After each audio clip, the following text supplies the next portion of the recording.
Today is Tuesday, July. Oh, fuck.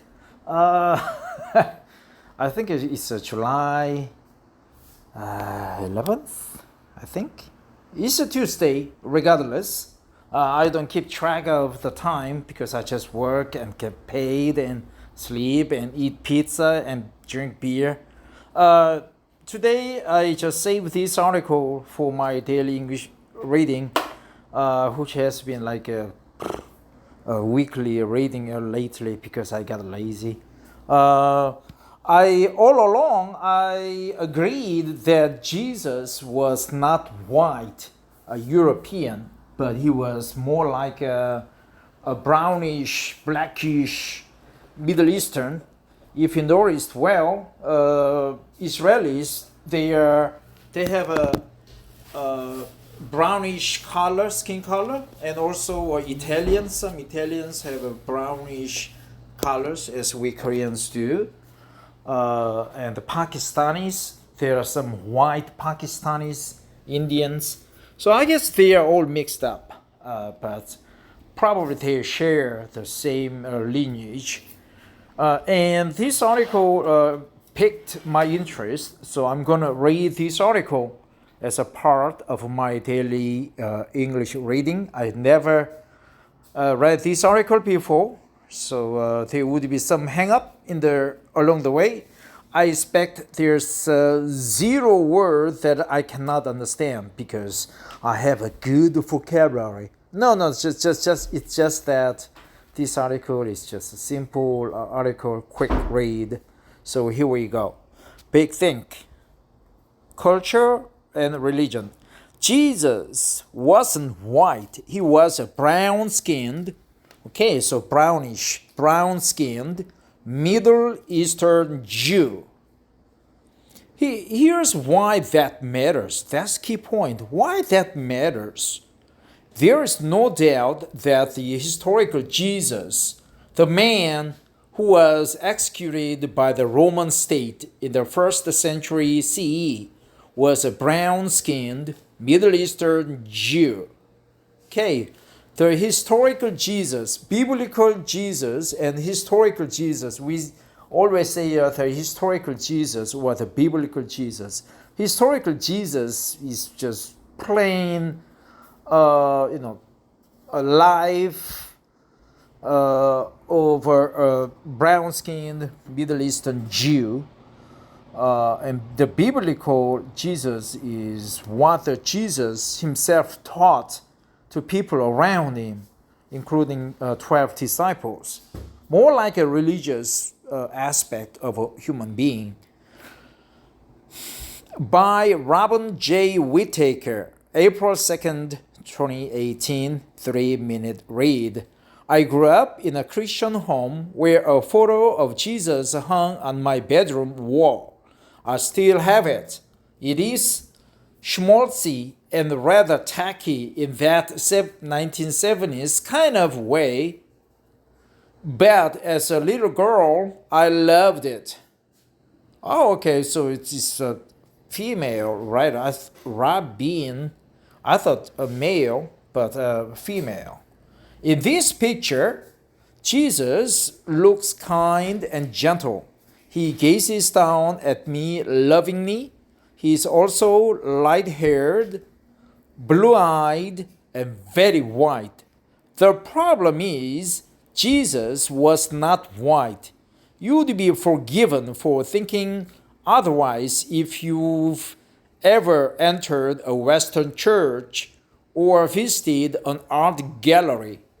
But while there's no physical description of him in the Bible, there is also no doubt that the historical Jesus, the man who was executed by the Roman state in the 1st century CE, was a brown-skinned Middle Eastern Jew. This is not controversial from a scholarly point of view, but somehow it is a forgotten detail for many of the millions of Christians who will gather to celebrate Easter this week. On Good Friday, Christians attend churches to worship Jesus and in particular remember his death on the cross. In most of these churches, Jesus will be depicted as a white man, a guy that looks like Anglo-Australians, a guy easy for other Anglo-Australians to identify with. Think for a moment of the rather dashing Jim Caviezel, who played Jesus in Mel Gibson's Passion of the Christ. He is an Irish-American actor. Or call to mind some of the most famous artworks of Jesus' crucifixion. Rubens, Grunewald, Giotto. And again, we see the European bias in depicting a white-skinned Jesus. Does any of this matter? Yes, it really does. As a society, we are well aware of the power of representation and the importance of diverse role models. After winning the 2013 Oscar for Best Supporting Actress for her role in 12 Years a Slave, Kenyan actress Lupita Nyong'o's shot to fame. In interviews since then, Nyong'o has repeatedly articulated her feelings of inferiority as a young woman because all the images of beauty she saw around her were of lighter-skinned women. It was only when she saw the fashion world embracing Sudanese model Alakwek that she realized black could be beautiful too. If you can recognize the importance of ethnically and physically diverse role models in our media, why can't we do the same for faith? Why do we continue to allow images of whitened Jesus to dominate? Many churches and cultures do depict Jesus as a brown or a black man. Orthodox Christians usually have a very different iconography to that of European art. If you enter a church in Africa, you will likely see an African Jesus on display. But there are rarely the images we see in Australian Protestant and Catholic churches, and it is our loss. It allows the mainstream Christian community to separate their devotion to Jesus from compassionate regard for those who look different. I would even go so far as to say it creates a cognitive disconnect, where one can feel deep affection for Jesus, but little empathy for a Middle Eastern person. It likewise has implications for the theological claim that humans are made in God's image. If God is always imaged as white, then the default human becomes white, and such thinking undergirds, never heard of the expression, and such thinking undergirds racism.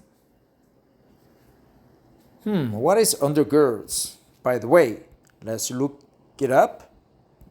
Gird is females, I think a gird.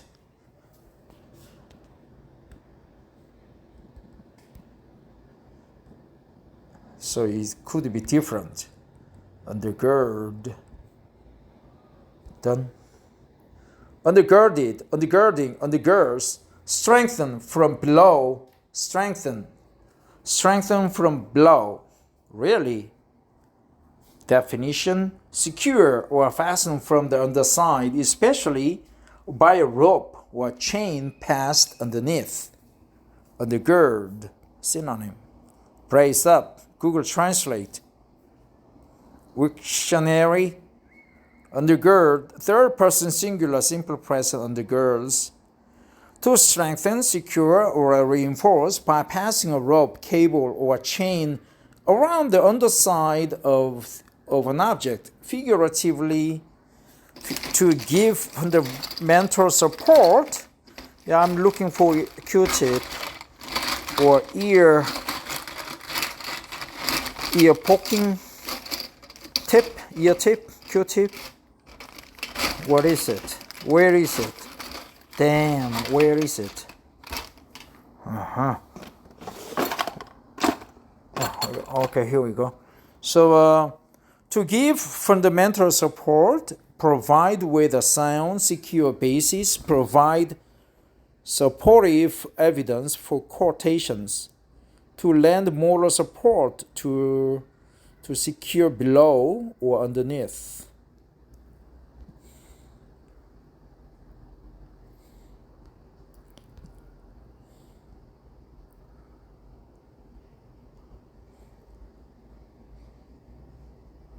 So such thinking undergirds racism.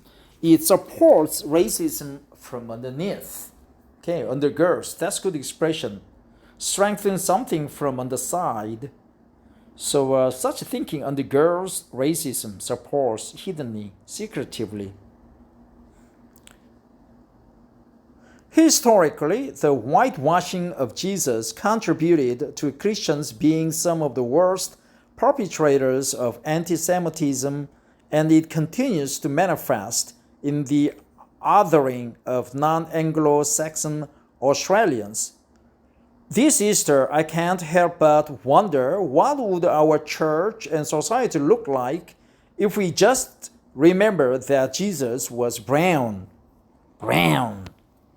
If we were confronted with the reality that the body hung on the cross was a brown body, one broken, tortured, publicly executed by an aggressive regime, how might it change our attitudes if we could see that the unjust imprisonment, abuse, or execution of the historical Jesus has more in common with the experience of indigenous Australians or asylum seekers than it does with those who hold power in the church and usually represent Christ?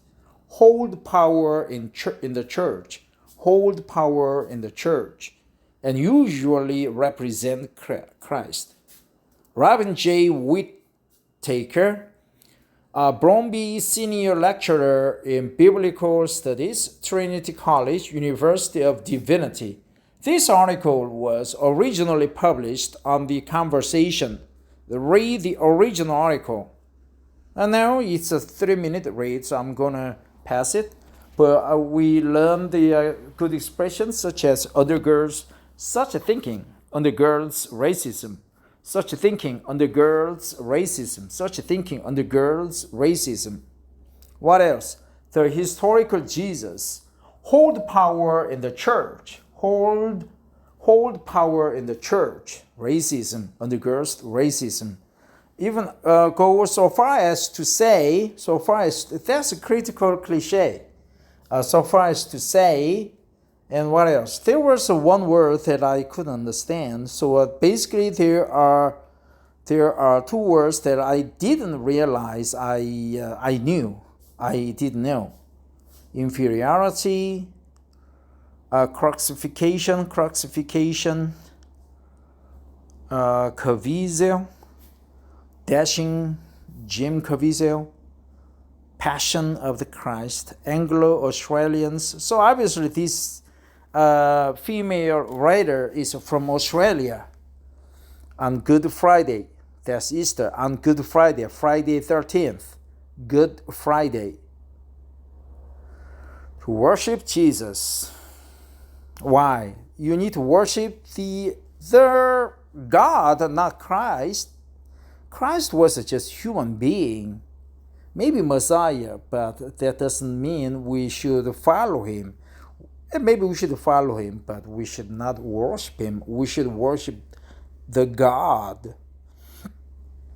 It is schmaltzy and rather tacky in that 1970s kind of way. Schmaltzy and tacky. Okay?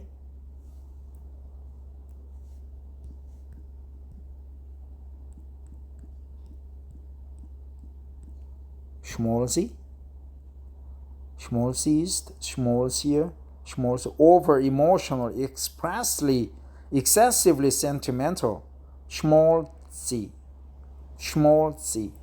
schmaltzy, Yeah.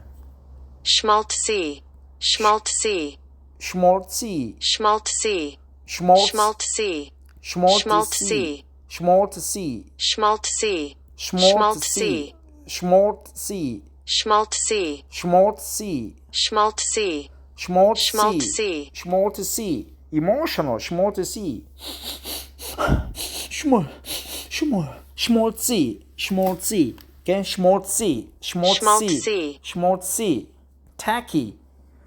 Tacky means unfriendly, something dirty, not clean, sticky, adhesive, shabby, neglected, tasteless. That's it. Tasteless, cheap, gaudy. Yeah, gaudy, gaudy. Yeah. Speaking of gaudy, let's find out the pronunciation. gaudy, Gaudy, gaudy, gaudy, gaudy, gaudy, gaudy. Tasteless, tacky. He's a tacky person. His behavior is very tacky. Schmaltzy. He's kind of a schmaltzy and rather tacky in the 1970s, some kind of way, in some way. Gaudy, schmaltzy, schmaltzy, schmaltzy, gaudy. Okay.